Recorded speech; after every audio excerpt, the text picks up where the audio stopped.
Hey guys, I got two more things I want to talk to you about regarding the next strength cycle. So one new thing you're gonna see is some accessory work that we're gonna add into the programming. And I want you to realize that this is optional. So this is actually gonna be programmed for you to do on your own if you want to. And it'll be done outside of a class. So we will have a strength portion and then our conditioning. So typically a part A, part B, which will fit within the 1 hour class. And then if you want to hit a little bit extra stuff, we're going to program some accessory stuff that is optional. And the reason we're doing that is just to give you guys a little bit more if you are looking to get in some extra work, some skill work, some strength work, but you're not really sure what to do or how to fit it in with the program. So this is basically for those people. It's for anyone, whether you want to be a competitive athlete or you're just trying to work on some weaknesses or get a little bit extra volume in. But you should kind of know where you're at. If you're new to CrossFit, I would maybe just stick with the class. Don't worry so much about the accessory or start week one. Just follow the class and then see how you feel with that. And then we could add in some of the accessory on your own. So basically the goal is we're gonna help build around the program.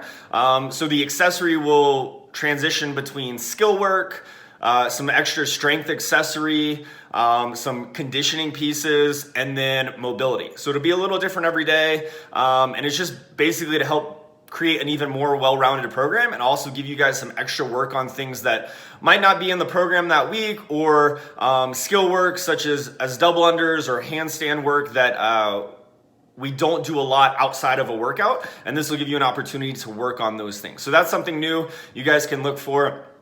And then also I want to talk about some percentage work. So for the strength pieces, we're going to be doing a lot of percentage work, meaning that I will give you a prescribed percentage to hit for your sets and reps.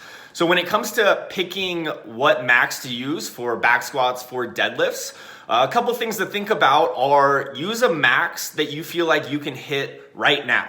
Okay, so if your all-time best back squat is 400 pounds, but that was 2 years ago, and maybe lately you haven't been as consistent, let's not use 400 pounds as your max, okay? So one, think about something you can hit today.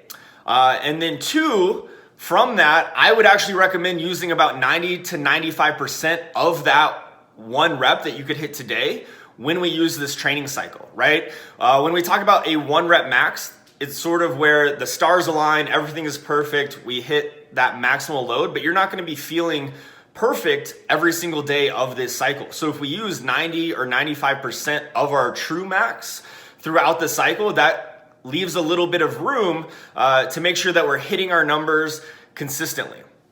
And then also throughout the cycle, you will see some AMRAP sets where, for example, it'll be an AMRAP at 80% of your 1 rep max. And basically it's gonna be one set and you're gonna do as many reps as you can at 80%. So if we use a max that is a little above what we're actually capable of, we're not gonna get as many reps as we could within that domain.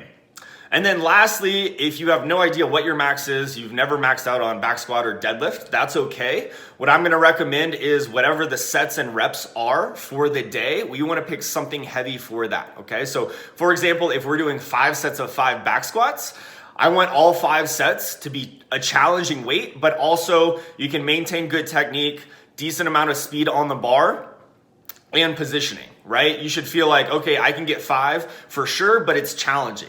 And throughout the cycle, that's kind of what will be your gauge if you don't know what your max is. Hope this helps. Look forward to getting started next week.